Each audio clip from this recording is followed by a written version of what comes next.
What's up, y'all? Today we are talking about the book advent challenge that my husband decided to do for me this year. Super excited. Let's talk about it. So I was sending my husband a few videos, trying to give us some hints for the holiday season. Just different books that I like book challenges that I saw. And he surprised me with the book advent challenge where every day starting December 1st to December 24th, he would gift me a book. He either found it interesting himself, thought I would like it, whatever the case may be, and I would get to enjoy this book as a gift, read this book. But I wanted to share it here for a couple reasons.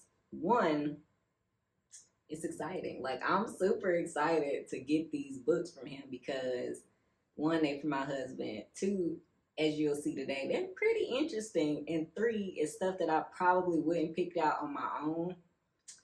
But like, come on, it's exciting. So what I'm going to do is I broke it up since, it's 24 days, 24 books. I'm going to do them in groups of 6. So let's get started. And I'm going to share them in the order that he gifted them. So on the first day of Christmas, I got this big, thick book. And when I first got it, I told him, this is Insomnia by Stephen King. When he first gifted me this, I said, wow, I've never read a Stephen King book before. So like, this is super exciting. Obviously, if you're a reader, you know who Stephen King is. The man needs no introduction. But that was a lie because I have read a nonfiction book from Stephen King called On Writing, but I've never read a fiction book from Stephen King. And I also don't really like horror at all. I'm so scared. But I'm going to read this, and I'm going to read them in the order that he gifted them in. So this will be the first one that I tackle on this list.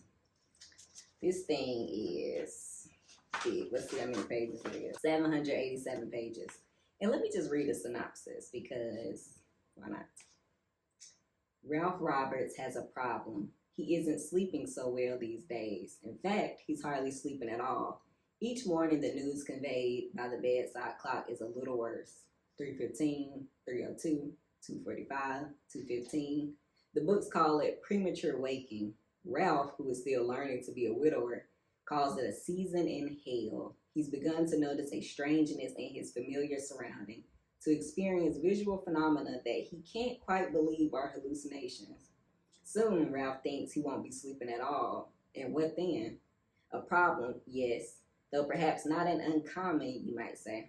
But Ralph has lived his entire life in Derry, Maine, and Derry isn't like other places, as millions of Stephen King readers will gladly testify. They remember it also set in Derry and know there's a mean street running through this small New England city.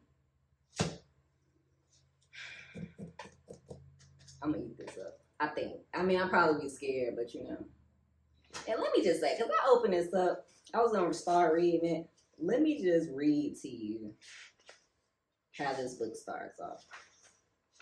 This is the quote at the beginning of the book, at the beginning of the prologue. Old age is an island surrounded by death. How depressing. Like, I'm already like, look at this cute bookmark my husband made me, by the way. Ain't it cute? Okay. Anyways, but yeah, that quote, I was like, let me read this a little bit later because how sad is this book about to be? Like, how sad? How sad? And I just did not want to read this December 1st. Next on the list, we have The People's Revolt by Gregg Cantrell.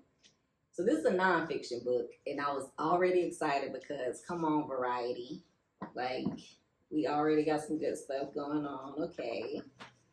Here's a synopsis. In the years after the Civil War, the banks, railroads, and industrial corporations of Gilded Age America, abetted by a corrupt political system, concentrated vast wealth in the hands of a few and made poverty the fate of many. In response, a group of hard-pressed farmers and laborers from Texas organized a movement for economic justice called the Texas People's Party, the original Populists. Arguing that these Texan populists were among the first to elaborate the set of ideas that would eventually become known as modern liberalism, Gregg Cantrell shows how the group broke new ground in reaching out to African Americans and Mexican Americans, rethinking traditional gender roles and demanding creative solutions and forceful government intervention to solve economic inequality. 555 pages, but it has a legit index. And like, when I say a legit index, I mean a legit index. Like, index and a legit bibliography too. So I'm excited. I like mixing up my readings. I'm excited about this one. This is one that I probably wouldn't have picked up by myself. But I found some hidden gems like that too, like especially like in book clubs where I wouldn't necessarily picked it off the shelf, but it's good. Like it turned out to be really good. So excited about this. He's doing so good. This beautiful cover. We have Good Company by Cynthia de Sweeney. It's a beautiful cover. Like, super excited about this. A shorter book, you know, your standard novel. Let's see what it's about. This is from the best-selling author of The Nest, which I've never heard of either. Flora has been happily married for more than 20 years, but everything she thought she knew about herself and her marriage and her relationship with her best friend, Margaret, is appended when she stumbles upon an envelope containing her husband's wedding ring, the one he claimed he lost one summer when their daughter, Ruby, was 5. Flora and Julian struggled for years, scraping together just enough acting work to raise Ruby in Manhattan.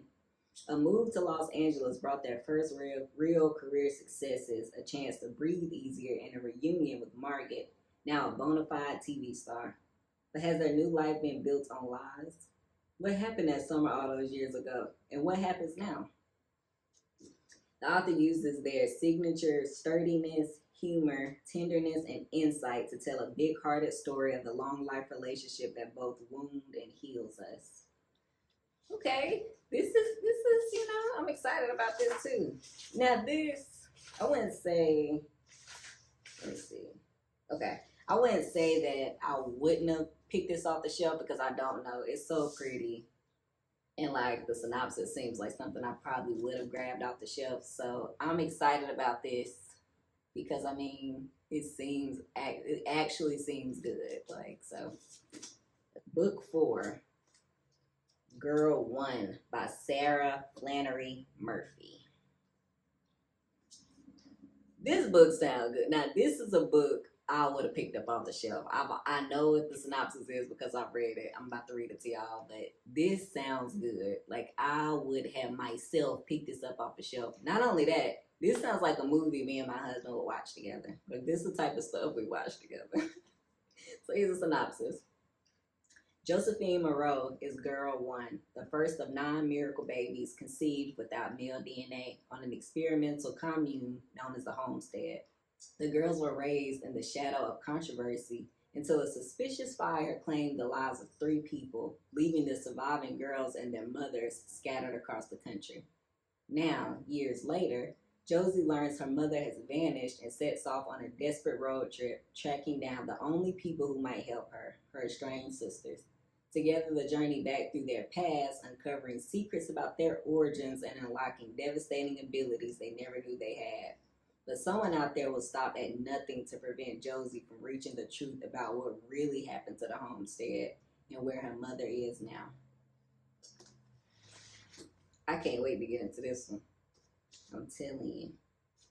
This is some teeny font. Can't wait to get into this. He's done well. This is also something that we would read. Well, we wouldn't read. We'd watch this together and I would pick this up off the shelf. Maybe not with this cover, but if I read the synopsis, this is something that I would get.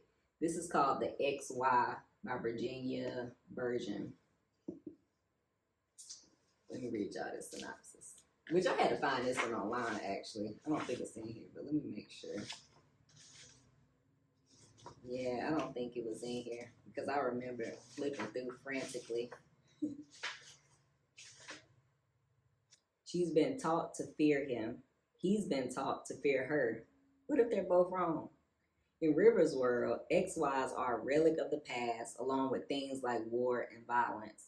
Thanks to global agreements, River's life is simple, safe, and peaceful. Until she comes across a body in the road one day. A body that is definitely male, definitely still alive. River isn't prepared for this, and there's nothing in the agreements about how to deal with an XY.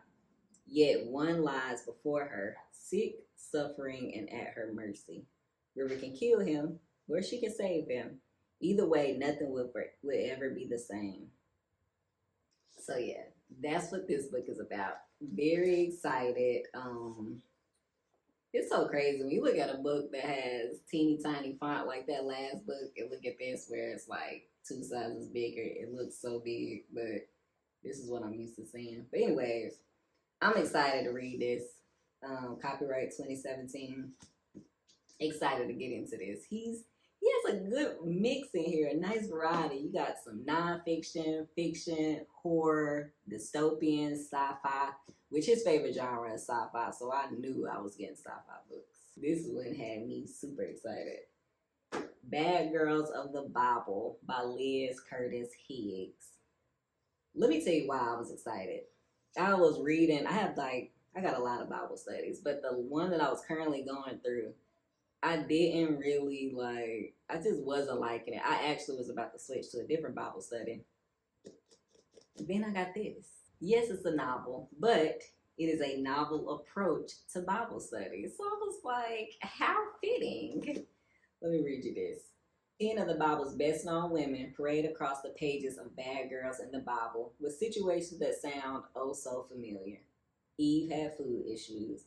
Potiphar's wife and Delilah had man trouble. Lot's wife and Mikhail couldn't let go of the past. Ephraim couldn't let go of money, and Jezebel couldn't let go of anything.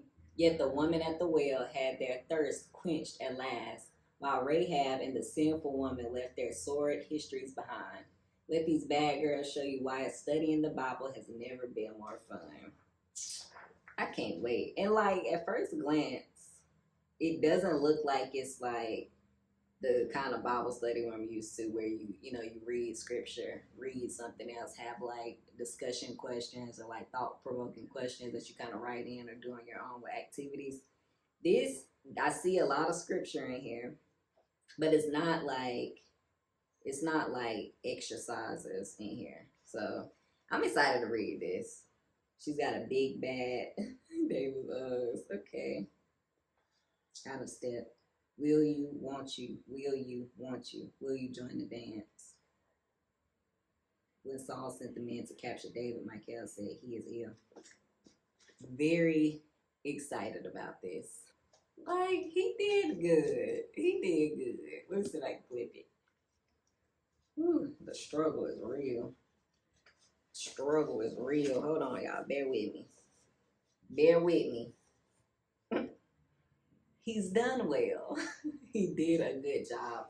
I'm very excited. He did good. He did good. Very, very excited, y'all. Stick around because I will be reading these in order, the order that I went through today, which was the order he gifted it in, and posting my reviews, letting y'all know.